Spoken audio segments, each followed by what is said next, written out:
Bob dydd y bwyf yn yr hodi o'r byd, bo'n y ddydd i'r oi o'm gorau gyd, rwyf o'n dyn, rwyf o'n bod, fy nydd o lwydd sydd eto i ddod, trwy dristwch blin, mwynhau eis hoen, i flasur da, dioddefau sboen,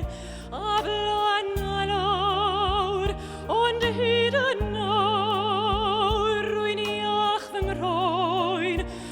rwyf am un enid mewn oes, pan y byddaf yn grafach yn achri, pan fydd yr ei oedion ar fynd dod yn wir, a phob ateb yn eiddo i mi. Rwyf am un enid mewn